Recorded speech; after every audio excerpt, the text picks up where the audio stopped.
Hello बच्चों, कैसे हो आप सभी। उम्मीद करता हूं सब अच्छे होंगे, मजे में होंगे। तो बच्चों, हम बात कर रहे थे एंट्रोपी के बारे में। और प्रीवियस जो क्लास थी उसमें हमने सीखा कि कैसे हम एंट्रोपी चेंज को मेजर कर सकते हैं फॉर आइडियल गैस। तो आइडियल गैस के लिए अगर आपको एंट्रोपी चेंज निकालना है तो उसका जनरल फॉर्मूला ये होता है NCVM ln T2/T1 plus NR ln V2/V1। अब इसके अंदर हम आइडियल गैस के अंदर ही कुछ अलग अलग कंडीशन और ऐड कर देते हैं। जैसे अगर आइसोथर्मल कंडीशन होगा तो टेम्परेचर कांस्टेंट, तो ये वाला पार्ट जीरो हो जाता है ना। फिर आइसोकोरिक में ये वाला पार्ट जीरो हो जाएगा क्योंकि वॉल्यूम क्या रहेगी, सेम। ऐसे ही आइसो बारीक एक प्रोसेस होता है एडियाबैटिक प्रोसेस, तो उनमें कैसे एंट्रोपी को हम मेजर करेंगे वो हमने प्रीवियस क्लास में डिस्कस किया। अब हम चलते हैं आगे। अगला जो टॉपिक है उसका क्या नाम है, उसका नाम है entropy change for heating solid and liquid. ये सेकंड पॉइंट है अपना, इसके बारे में आज हम डिस्कस करेंगे कि भाई अगर हम किसी सॉलिड या लिक्विड को हीट कर रहे हैं उस दौरान एंट्रोपी में चेंज कितना आएगा। आपको पता है अगर किसी भी चीज को हीट किया जाएगा तो एंट्रोपी में चेंज आएगा, उसके अंदर डिसऑर्डर बढ़ेगा, लेकिन कितना बढ़ेगा। तो आइडियल गैस के केस में हमने देख लिया। अब हम चलते हैं सॉलिड और लिक्विड पे। जो पीछे वाला जो फॉर्मूला है, ये फॉर्मूला ये सिर्फ आइडियल गैस के लिए, ये नहीं कहीं पे भी पेल दिया इसको, ये सिर्फ आइडियल गैस के लिए है। अब हम बात कर रहे हैं सॉलिड और लिक्विड की, उसमें वो फॉर्मूला नहीं लगने वाला। तो कैसे निकालेंगे। अच्छा, एक चीज ध्यान रहे, हम बोल रहे हैं without phase change. Without phase change मतलब आप सॉलिड को या लिक्विड को हीट कर रहे हो लेकिन उसका उसका स्टेट चेंज नहीं हो रहा है। मतलब आप किसी सॉलिड को गर्म कर रहे हो, गर्म करते करते वो मेल्ट नहीं होना चाहिए, उसका स्टेट चेंज नहीं होना चाहिए। स्टेट चेंज हो जाएगा तब कैसे मेजर करेंगे उसको बाद में देखेंगे। अभी हमारा फोकस क्या है, किसी सॉलिड को गर्म कर रहे हैं और उसकी मेल्टिंग नहीं हो रही, उसका फेज चेंज नहीं हो रहा है, तो उसकी हीटिंग से कितना एंट्रोपी में चेंज आया उसको अपन मेजर करने की कोशिश करेंगे। चले, तो अपन को पता है कि एंट्रोपी चेंज का फॉर्मूला क्या होता है। एंट्रोपी चेंज का जनरल फॉर्मूला, ये मत बोलना NCV, वो सिर्फ आइडियल गैस के लिए। जनरल फॉर्मूला बिल्कुल general, Q reversible by delta T।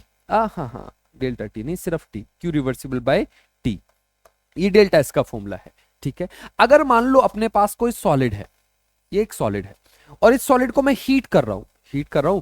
मान लो इसका पहले टेम्परेचर था 0 डिग्री सेल्सियस और इसको मैंने, मान लो ये कोई मेटल है और इसको मैंने 20 डिग्री सेल्सियस तक हीट कर दिया, तो इसको कितनी हीट मिली होगी ये हम कैसे बता सकते हैं। बता सकते हैं क्या, यस बता सकते हैं।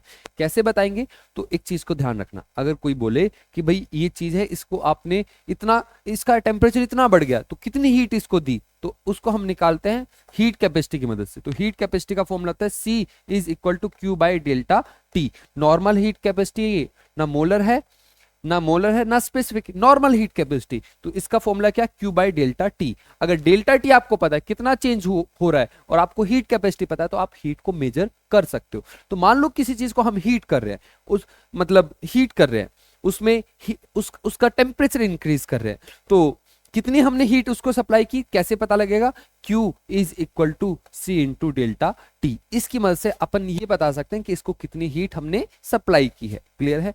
तो ऐसे ही किसी सॉलिड को हम हीट कर रहे हैं और उसके एंट्रोपी में कितना चेंज आया इसको मेजर करने की कोशिश करते हैं। तो कैसे करेंगे, तो पहले स्मॉल चेंज लेते हैं, DS is equal to DQ reversible by T।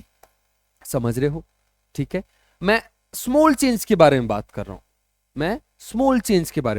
Small change इसलिए क्योंकि स्मॉल चेंज के लिए मैं, स्मॉल चेंज है उसमें टेम्परेचर कांस्टेंट है और उस टाइम पे कितना एंट्रोपी का चेंज आया ये मेजर करूंगा। फिर जितने भी स्मॉल चेंज है सबको ऐड करूंगा, मतलब इंटीग्रेट करूंगा। तो DS का फॉर्मूला क्या बनेगा, DS is equal to DQ का फॉर्मूला क्या लिख सकते हैं, C into DT upon T। Clear है सभी को, क्लियर है। अब इसका हम क्या करेंगे, इसका इंटीग्रेशन कर देते हैं, इंटीग्रेशन।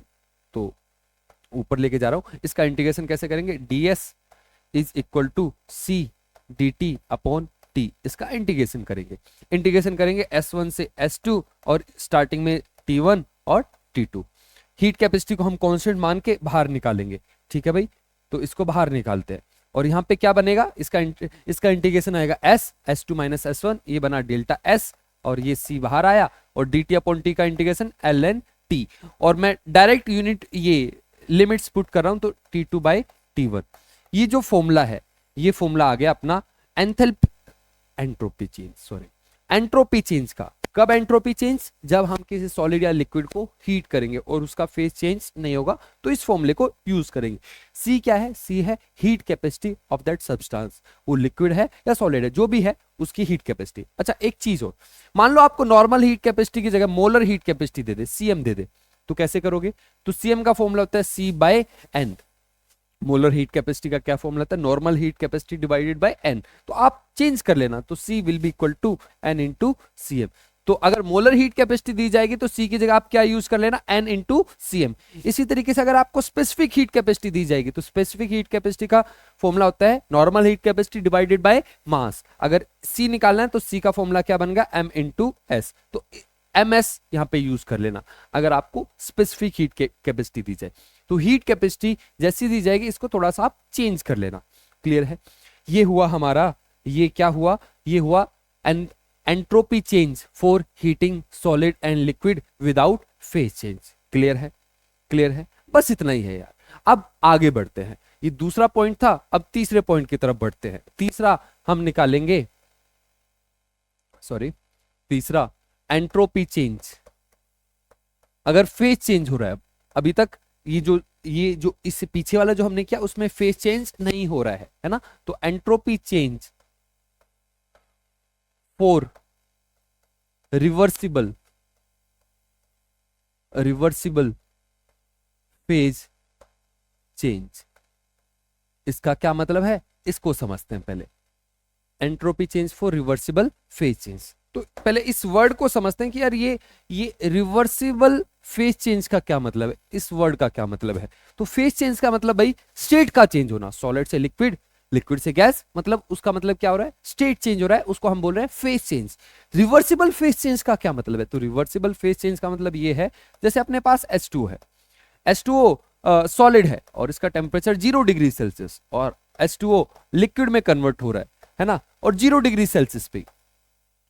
और एक और एग्जांपल लेता हूं, H2O है, H2O सॉलिड ही है और इसका जो टेम्परेचर 0 डिग्री सेल्सियस है, और हम बना रहे हैं H2O लिक्विड और इसका टेम्परेचर 25 डिग्री सेल्सियस।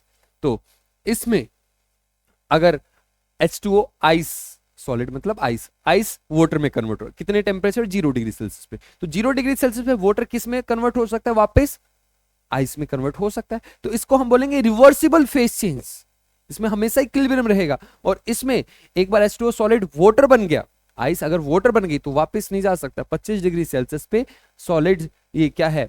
वाटर है, उससे आइस नहीं बन सकती। तो ये हुआ इरिवर्सिबल फेज चेंज। ये कैसा है? Reversible phase change. समझ में आ रही है बात? अच्छा एक और एग्जांपल से समझते हैं। H2O लिक्विड है, ये कन्वर्ट हो रहा है H2O गैस में, ठीक है। टेम्परेचर अपना 100 डिग्री सेल्सियस और यहां पे भी 100 डिग्री सेल्सियस, ठीक है। ऐसे एक और एग्जांपल लेते हैं। H2O लिक्विड है, H2O गैस में कन्वर्ट हो रहा है, H2O गैस में। यहां पे जो टेम्परेचर 100 डिग्री सेल्सियस है और यहां पे जो टेम्परेचर है वो 400 डिग्री सेल्सियस। बताओ कौन सा रिवर्सिबल फेज चेंज है, कौन सा इरिवर्सिबल फेज चेंज है? इसमें आप देख पा रहे हो लिक्विड गैस 100 डिग्री सेल्सियस पे है, मतलब इसके बॉइलिंग पॉइंट पे, तो वापस भी कन्वर्जन हो सकता है। तो इरिवर्सिबल फेज चेंज और ये वाला इरिवर्सिबल, एक बार लिक्विड गैस में कन्वर्ट हुआ वापस नहीं आएगा फिर, है ना। तो ये इरिवर्सिबल फेज चेंज हुआ। समझ में आ रही है बात? एंट्रोपी चेंज हम निकालेंगे सिर्फ किसके लिए? रिवर्सिबल फेज चेंज के लिए, इनके लिए। तो ध्यान रखना है किसके लिए है, सिर्फ रिवर्सिबल फेज चेंज के लिए हम पढ़ रहे हैं। तो एक बार रफ कर देते हैं सारे को, फिर स्टार्ट करते हैं कैसे निकालेंगे। जब हम थर्मोकेमिस्ट्री पढ़ रहे थे यार, तो मैंने आपको ना 3 तरीके की एंट्रोपीज पढ़ाई, एंथैल्पीज पढ़ाई थी। एक एंथैल्पी ऑफ फ्यूजन, एक एंथैल्पी ऑफ वेपराइजेशन, एक होता है एंथैल्पी ऑफ सब्लिमेशन। क्या मतलब है? तो एक बार मैं पहले लिखता हूं। 3 चीजें होती थी। फ्यूजन, फ्यूजन का मतलब मेल्टिंग। दूसरा वेपराइजेशन, वेपराइजेशन का मतलब लिक्विड से गैस, सॉलिड से लिक्विड, लिक्विड से गैस। और लास्ट सब्लिमेशन। सब्लिमेशन में क्या होता है? सब्लिमेशन में सॉलिड से डायरेक्ट गैस, ठीक है। अपन को डेल्टा एस निकालना है, तो डेल्टा एस का फॉर्मूला क्या होता है? Q divided by T, Q reversible by T। अगर फ्यूजन हो रहा है, क्या हो रहा है? फ्यूजन हो रहा है, तो फ्यूजन में कितनी एनर्जी या कितनी हीट वो एब्जॉर्ब करेगा? तो हम उसको बोलते थे, एक नाम था, उसको बोला जाता एंथैल्पी ऑफ फ्यूजन, या उसको लेटेंट हीट ऑफ फ्यूजन भी बोलते हैं, है ना। तो कोई सॉलिड है और उसको हम हीट दे रहे हैं, उसका स्टेट चेंज कराने के लिए। एग्जाम्पल से समझा दे रहा हूं यार। H2O सॉलिड है, मतलब आइस है, और उसको कन्वर्ट कर रहे हैं हम H2O लिक्विड में, है ना, और 0 डिग्री सेल्सियस पे हम करा रहे हैं, मतलब उसका मेल्टिंग पॉइंट या फिर फ्रीजिंग पॉइंट पे। इस टाइम पे जो हीट यूज होती है 1 मोल के लिए, उसको अपन क्या बोलते थे, एंथैल्पी ऑफ फ्यूजन। याद आ रहा है? तो H2O सॉलिड से लिक्विड जाने के लिए कितनी हीट एब्जॉर्ब करेगा, एंथैल्पी ऑफ फ्यूजन के इक्वल। तो हीट कितनी हुई फ्यूजन में, हीट क्यू कितनी हुई, एंथैल्पी ऑफ फ्यूजन के इक्वल, सही है, और डिवाइडेड बाय टेम्परेचर। ये टेम्परेचर कौन सा, उस सब्सटेंस का मेल्टिंग पॉइंट। क्लियर है? आसान है यार, ठीक है। इसके बाद वेपराइजेशन, वेपराइजेशन में ऐसा ही फॉर्मूला है बिल्कुल, डेल्टा एस। तो किसी चीज को वेपराइज कर रहे हैं, मतलब लिक्विड से गैस में जा रहा है, तो कितनी हीट लेगा, तो delta H vaporization divided by T. T कौन सा है, बॉइलिंग पॉइंट।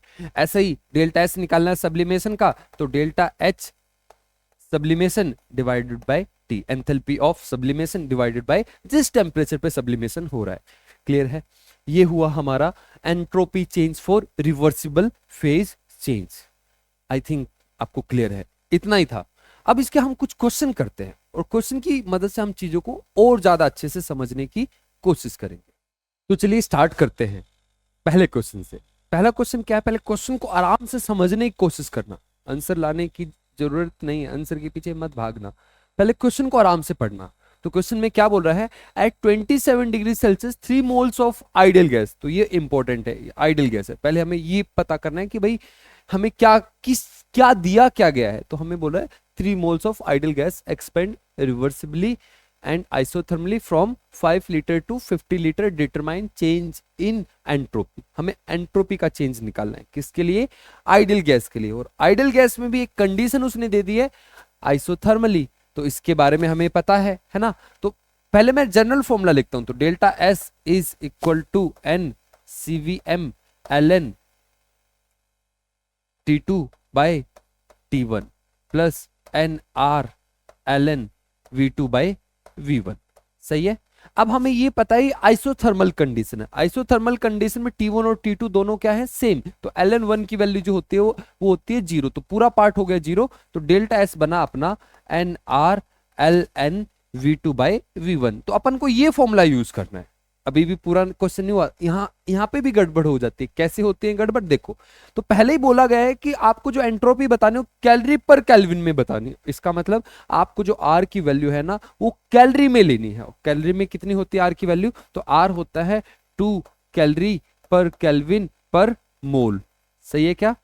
तो आपको आर की वैल्यू 2 लेनी है, कैलोरी में लेनी है, सॉरी। एन कितना अपना 3, आर कितना है 2, ln। अब ln को बदलना है, किसमें बदलना है, लॉग में। कैसे बदलेंगे, तो 2.303 लॉग V2 कितना, फाइनल वॉल्यूम कितनी 50 लीटर, 50 बाय 5 कितना बचा, log 10। log 10 की वैल्यू कितनी होती है, log 10 की वैल्यू होती है 1। तो इसका आंसर कितना आएगा, 3 इंटू 2 इंटू 2.303 इंटू कितना, log 10 हुआ 1, तो 6 इंटू 2.303 कैलोरी पर केल्विन। सही है? ये इसका आंसर है, पूरा कैलकुलेट कर लेना। ये हुआ अपना पहला क्वेश्चन। अब बढ़ते हैं नेक्स्ट क्वेश्चन की तरफ। अपना नेक्स्ट क्वेश्चन एक बार पढ़ते हैं, पहले क्वेश्चन को पढ़ना है आराम से, प्यार से। क्या बोल रहा है, the entropy change in vaporization. Ideal gas नहीं है, अब वेपराइजेशन करा रहा है, मतलब लिक्विड है अपने पास, वेपराइजेशन ऑफ ए लिक्विड। अपने पास कोई लिक्विड है, उसका क्या हो रहा है, वेपराइजेशन, मतलब फेज चेंज हो रहा है। ठीक है, liquid is this, entropy change in vaporisation of a liquid is this. Entropy change इस बारे से हमें बता दिया, डेल्टा एस बोल दिया कि भाई इतना एंट्रोपी चेंज हो रहा है। अब क्या बोल रहा है, if heat of vaporization of liquid is 60 kilojoule per mole, find boiling point. Find boiling point. तो पहले ये देखते हैं कि हम कहां जाना है। आइडियल गैस तो नहीं है, फेज चेंज हो रहा है। किसका फेज चेंज हो रहा है, कहां से कहां जा रहा है, लिक्विड से गैस में। तो उसका फॉर्मूला क्या होगा, तो डेल्टा एस वेपराइजेशन का, delta H vaporisation upon T. ये जो टी होता है कौन सा टेम्परेचर होता है, बॉइलिंग पॉइंट होता है। यस, जहां पे क्या हो रहा होता है, फेज चेंज, है ना। तो लिक्विड से गैस में जा रहा है, मतलब ये कौन सा टेम्परेचर है, बॉइलिंग पॉइंट। डेल्टा एस अपन को दिया जा रहा है, अपन को डेल्टा एच भी दिया जा रहा है, बस टी निकालना है। कितना आसान क्वेश्चन है यार। तो डेल्टा एस कितना दिया जा रहा है, 200 जूल। अब बच्चे इसमें भी गड़बड़ कर देते हैं, कैसे कैसे करते हैं, यूनिट नहीं लिख रहा हूं, बस 200 लिख रहा हूं, ठीक है। डेल्टा एच वेपरेशन, डेल्टा एच वेपरेशन कितना दिया है, 60 किलो जूल। ये कितना है, 200 जूल। तो जूल है, ये किलो जूल, तो आपको यूनिट एक जैसी रखनी है, तो ये जूल, ये किलो जूल, तो इसको पहले आप जूल में करना। ये गड़बड़ कर देते हैं बच्चे, इसको किलो जूल को ऐसे कैसे रख देते हैं, फिर बाद में आंसर नहीं आता है। तो टी कितना बचा, 2 से 2 जीरो कटी, और यहाँ पे 30, टेम्परेचर आया अपना 300 केल्विन। आसान है, ये हुआ अपना सेकंड क्वेश्चन। अब बढ़ते हैं नेक्स्ट क्वेश्चन की तरफ। नेक्स्ट क्वेश्चन क्या है, पहले क्वेश्चन को आराम से पढ़ना है। देखो क्वेश्चन में क्या बोल रहा है, calculate change in entropy for conversion of 1 gram ice into water. Phase change का क्वेश्चन है। किसका क्वेश्चन है, फेज चेंज का। कितने टेम्परेचर पे हो रहा है, 273, मतलब ये जो सब कुछ हो रहा है 273, मतलब उसके melting point 0 degree Celsius by 273 kelvin, ठीक है, उसके मेल्टिंग पॉइंट पे हो रहा है। तो रिवर्सिबल फेज चेंज है। और क्या बोल रहा है, if enthalpy of fusion is this, आप बताइए entropy change, calculate entropy change. तो फेज चेंज का फॉर्मूला लगाना है, तो डेल्टा एस फेज चेंज के लिए। अब डेल्टा एच कौन सा लू, तो आपको देखना पड़ेगा कि भाई यहाँ पे फ्यूजन हो रहा है, सब्लिमेशन हो रहा है, इवेपोरेशन हो रहा है। तो आपको पता है, पहले ही बोल रहा है कि भाई आइस से किस में जाना है, वाटर में, तो ये हो रहा है फ्यूजन अपॉन टी, ठीक है, फॉर्मूला ये लगेगा। अब पहले क्वेश्चन को आराम से समझो, क्या बोलना चाह रहा है। If enthalpy of fusion is 6 kilojoule per मोल, एक मोल के लिए इतनी एनर्जी लगती है। आपको एक मोल के लिए एंट्रोपी चेंज नहीं निकालनी है। अगर एक मोल के लिए निकालनी होती तो आप सीधा कर देते 6 इंटू 10 की पावर 3 अपॉन 273। अगर ये कब है, जब एक मोल के लिए निकालनी होती है, क्योंकि जो आप डेल्टा एच लिख रहे हो एक मोल के लिए इतनी एनर्जी लगती है, लेकिन आपको एक मोल के लिए नहीं निकालना। आपसे बोल रहा है 1 ग्राम आइस है, 1 ग्राम आइस, तो 1 ग्राम आइस मतलब कितना, तो उसको पहले देखते हैं, ठीक है। तो कैसे करेंगे इस क्वेश्चन को, देखना। तो ये तो अपना गलत हो जाएगा अगर ऐसे करोगे तो कैसे करना है समझना। तो देखो 1 ग्राम, सॉरी, एंथैल्पी ऑफ फ्यूजन कितनी है, एंथैल्पी ऑफ फ्यूजन है 6 किलोजूल पर मोल, मतलब 1 मोल पानी का वजन कितना होता है, 1 mole of water is equal to 18 gram. सही है, 1 mole H2 is equal to 18 gram. Molar mass 18 gram ही तो होता है, समझ में आ रही है बात। अच्छा, अब 18 ग्राम के लिए कितनी एनर्जी लग रही है भाई, 18 ग्राम के लिए एनर्जी लग रही है 6 किलोजूल, ठीक है। 1 ग्राम के लिए कितनी एनर्जी लगेगी, 1 ग्राम के लिए लगेगी 6/18 किलोजूल, तो मतलब कितना, 1/3 किलोजूल। समझना, 1 ग्राम के लिए कितनी एनर्जी लगेगी, डेल्टा एच कितना होगा 1 ग्राम के लिए, 1/3 किलोजूल। तो इसका आंसर कितना आएगा, देखो 1/3 यहां लिखा, और 10 की पावर 3, 10 की पावर 3 क्यों किया मैंने, क्यों किया, क्योंकि किलोजूल था भाई, जूल में लेके आ रहा हूं। टेम्परेचर कितना है 273। अगर आप इसको कैलकुलेट करोगे तो ये कितना आना चाहिए, आई थिंक 1.22 आना चाहिए। समझ में आ रहा है। अच्छा, एक और तरीका मैं बता देता हूं, एक और तरीका है इस क्वेश्चन को करने का, एक और तरीका, इसको छोटा करके यहीं पे करता हूं मैं। एक और तरीका देखना इसी क्वेश्चन को करने का। एक और तरीका क्या है, आप पहले डेल्टा एच निकाल ही लो भाई, डेल्टा एच वेपरेशन अपॉन टी। तो डेल्टा एच कितना है, कितना दिया जाए, 6 किलोजूल पर मोल, ठीक है, अपॉन टी, टी 273। अब देखो ये जो डेल्टा एस आया है ना 6000 अपॉन 273, ये आया है 1 मोल के लिए। आपको कितने मोल के लिए निकालना है, तो 1 ग्राम में कितने मोल होते हैं उसको देख लो। तो मोल्स ऑफ H2O कितने हैं, 1 given mass upon molar mass, 1/18 मोल है, सही है। तो 1 मोल के लिए इतनी है, 1 मोल के लिए इतनी, 1/18 मोल के लिए मल्टीप्लाई करना है, और क्या भाई। तो डेल्टा एस फॉर 1 ग्राम, ये डेल्टा एस कितने के लिए है, फॉर 1 मोल, ठीक है। डेल्टा एस 1 ग्राम के लिए कितने आएगा, या और हम बोल सकते हैं 1/18 मोल के लिए कितना आएगा, 1/18 मोल के लिए कितना आएगा भाई, 1/18 है ये, ठीक है। कितना आएगा, 6 इंटू 1000 273 मल्टीप्लाई बाय 1/18। सही है। इस क्वेश्चन को आप ऐसे भी कर सकते हो, आंसर सेम ही आना है यार, आंसर दोनों में सेम ही आएगा। ये देखो ये वही बन गया 1000 डिवाइड बाय 273 इंटू 3।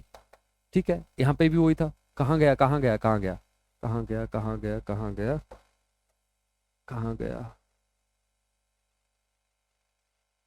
यहाँ देखो 1003 इंटू 273, 1003 इंटू 273, इसका आंसर भी इतना ही आने वाला 1.22 यूनिट्स क्या होंगी, जूल पर केल्विन और पर ग्राम है। ये 1 ग्राम के लिए निकाला है मैंने। समझ में आया? ये थोड़ा सा घुमाया था क्वेश्चन को, लेकिन ज्यादा भी नहीं घुमाया था, आसान तरीके से घुमाया था। ठीक है, अगले क्वेश्चन की तरफ बढ़ते हैं। अगला क्वेश्चन क्या बोल रहा है समझिए, पहले क्वेश्चन को समझिए। बोल रहा है if 900 joule of heat is required for vaporisation of 1 gram of water. देखो फिर से वहीं पे आ गया, कहां पे, फेज चेंज पे, है ना। वेपोराइजेशन कर रहा है इस पर, वेपोराइजेशन किसका, वाटर का। कितने वाटर का, 1 ग्राम का। Then determine the entropy of vaporisation, entropy of vaporisation of water, मतलब डेल्टा एच निकालना है। कैसे निकालेंगे, delta H vaporisation upon T. सही है, टी आपको पता है बॉइलिंग पॉइंट वाटर का भाई कितना होता है, 100 डिग्री सेल्सियस 373 कैलोरी। लेकिन आप थोड़ा समझना, ये थोड़ा खेल रहा है आपके साथ। क्या कर रहा है, 1 ग्राम वाटर के लिए इतनी हीट लगती है और डेल्टा एस पूछ रहा है मोल में। अब इसने चीजों को उल्टा कर दिया। अब देखो कैसे करेंगे, चीजों को समझना।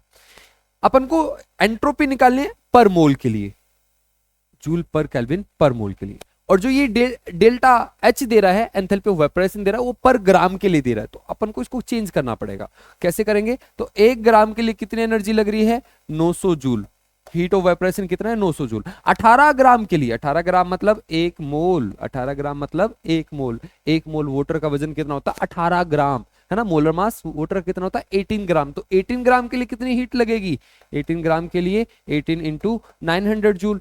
दिख रहा है क्या, दिख रहा है, यस। हाँ, तो 1 मोल के लिए, 1 मोल के लिए एंथैल्पी ऑफ वेपोराइजेशन कितनी, इतनी। तो हम 1 मोल के लिए देखना चाहते हैं, तो 18 इंटू 900, 18 इंटू 900 जूल पर मोल। 1 मोल के लिए इतनी एनर्जी लग रही है, डिवाइडेड बाय टेम्परेचर 373। इसको आप कैलकुलेट करोगे तो ये 43.4 के आसपास आना चाहिए। यूनिट क्या रहेगी, जूल पर मोल पर केल्विन, क्योंकि मोल में निकाला है हमने। ठीक है, हमें दिया किसमें था, 1 ग्राम के लिए दी जा रही थी एंथैल्पी। चले अगले क्वेश्चन की तरफ बढ़े। देखो अब ये प्रीवियस ईयर क्वेश्चन है, कैसा क्वेश्चन पूछे जाते हैं नीट वगैरह में देख लो। ये प्रीवियस ईयर का क्वेश्चन है, आसान है, आप ट्राई कीजिए एक बार। क्या बोल रहा है, entropy change in the fusion, वही स्टेट चेंज का आया। ठीक है, fusion of 1 mole of a solid melting at 27 degree Celsius, latent heat of fusion दिया जा रहा है आपको। ठीक है, तो डेल्टा एस हो गया delta H upon T. Delta H कौन सा, फ्यूजन का। तो डेल्टा एच फ्यूजन का कितना दिया जा रहा है अपन को, 2930। ठीक है, और टेम्परेचर कितना, टेम्परेचर 27 मतलब 300। अब आप बोलोगे भाई ये जूल किस में है, लेटेंट हीट, अगर कुछ ना दिए तो 1 मोल के लिए, और हमें 1 मोल के लिए निकालनी है पर मोल के लिए। तो निकाल दीजिए इसको, इसका कितना आएगा, इसको जब आप कैलकुलेट करोगे तो 9.77 आएगा। इसका फर्स्ट ऑप्शन हो गया। ठीक है, क्लियर है। ये था अपना entropy change for solid and liquid and entropy change for phase change. I think आपको क्लियर है। अगली क्लास में मिलते हैं फिर, तब तक के लिए गुड बाय।